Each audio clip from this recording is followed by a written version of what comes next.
love to save the money so we can have children that we love, and it's just a continual thing that every time we save money, it helps with paying for college, paying for all the things that's coming down the line. So when I save a few $100s each month by changing a few habits, and if you're not doing these habits, I'll guarantee you, you'll save a couple $100s a month, and they're not as hard as you might think. First is where you shop for groceries. I used to shop all around, and then one year I got smart and realized that there's a lot of varying prices between grocery stores. So what I did is, if you spent once a year about 4 or 5 hours, and you go to the top 3 groceries that's close to your house, you just write down on a spreadsheet, and I have an example here. Pancake mix, Aunt Jemima, the same size. Giant Eagle, it was this price. Meijer was this price, and Walmart was this price. Exact same size, exact same brand. So what it is create a simple spreadsheet. This is just happens to be the first line item on the spreadsheet. I calculate how much I use so I can kind of figure out how much my monthly expenses are. And I wrote down every item.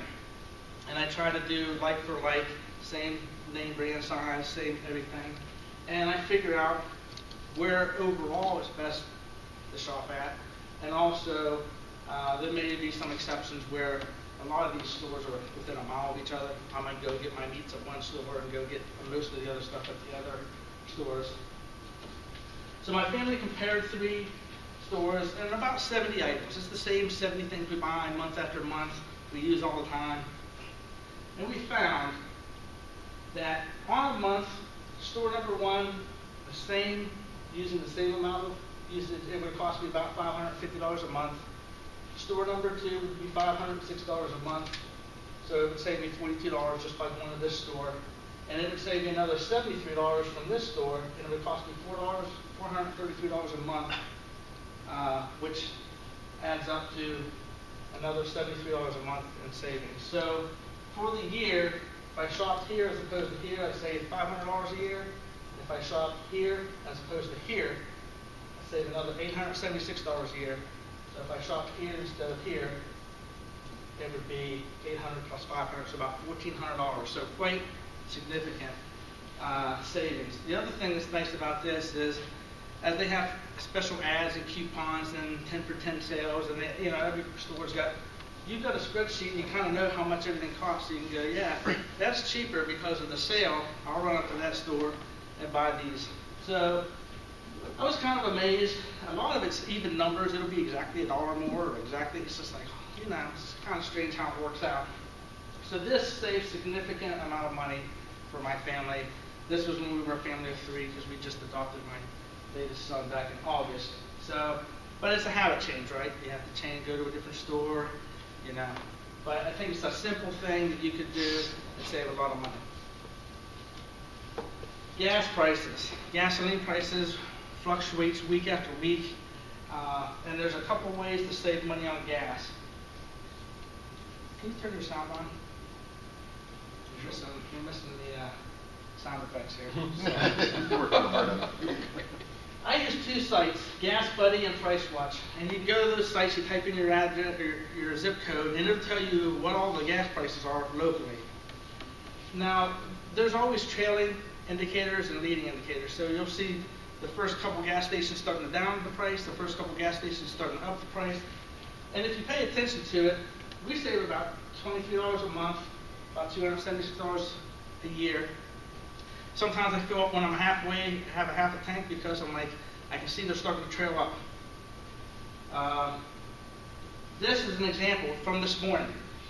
Within Westerville, so this is all within a couple miles of each other.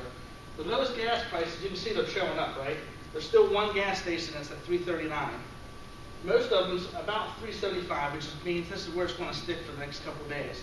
So if you bought gas at that gas station this morning, you would save about 35 cents a gallon. And this fluctuates. I always tend to save between 20 and 25 cents a gallon almost on every gas tank. I might have to just drive a mile down the road. Costco's always on the trailing edge, and usually. So if you're a Costco member, their gas is usually always, once you see this going up, there'll be one of these ones usually will ask to change your prices. So just by changing your behavior, you can change where you get your gas, and you can save some money. A couple other things is utility bills. That's a little electric sound. My family reduced our water and electric bill by about $50 a month, or about $600 a year. I used to sit at home in the wintertime in shorts and a short sleeve shirt and loving it. Oh, it's nice and toasty. Until I realized how much money I'm spending by keeping it nice and toasty. Now I sit in my house in sweatpants and a sweatshirt, and I'm saving money. There's a lot of things that you can do as far as water conservation. We do 5-minute showers. We have a timer set. You learn to take a 5-minute shower. Now, if you're not big into 5-minute showers and you want to spend your money there, that's fine too. But just know that there's things that you can do. And of course, what we did is all these savings that we have that went towards, do I want to take a 10-minute shower, or do I want to adopt a child? Right? Do I want to go to this gas station, or do I want to have a family? You know, for you guys, it may be, do I want to spend my money at this grocery store because I like to go there, or do I want to go to a different grocery store and save up for a trip to Hawaii? Or, you know, so where do you want to spend? So what we went after is the routine things that you do all the time, that if you change, you don't really care about how much money, you care about how much money you're saving, but you don't care about where you're getting it from. This was the big one. We just canceled our cable on December 20th. No cable at the house. I thought I was going to hate it. It's amazing. We actually sit down and spend a lot more family time than we used to do, which is great. We go for walks. You know, in the evening when you park yourself in front of the TV, and now we're playing board games with the kids. We're doing things that you just wouldn't normally be fitting in because you'd be in front of the TV. We cheat a little bit. We have Netflix for like $7.99 a month or something, but it was much easier, and this is huge savings. So we say, okay, we're going to take that money and start a college fund. Every month, almost $100 a month is going to go into kids' college. So now, do I want to watch a bunch of TV, or do I want to be able to explain to my kids they can go to this school because we've saved $1,200 a year almost? And that's the way you have to look at it, because you are giving up some things. Now, if your big thing's TV, don't skimp there, but you've got other ways of saving. So these are just 4 examples. Now these 4 examples saved my family $242 a month, or about $3,000 a year, which is very significant. I'm 40 years old, plan on being around probably for another 40 at least. 40 times $3,000 a year, that's a lot of money. So even in a 10-year period, by the time my kids hit college in 15 years, 15 times $3,000, I've got $45,000 that I could potentially save for them. So it's just about those kind of give and takes.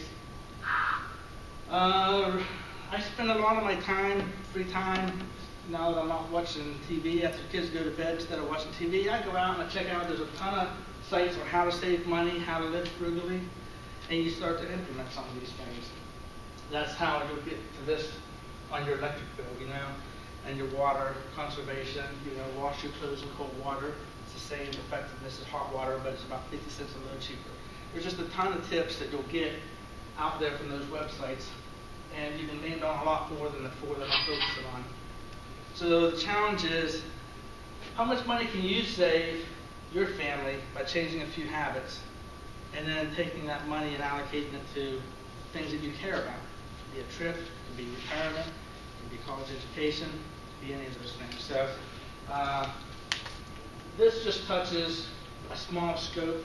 You know, there's always the constant refinancing, looking at loans and all that type of stuff. We didn't really talk about that, but you'll find a ton of information on the website around that. That concludes my speech. Does anybody have any questions on saving money or what we went over?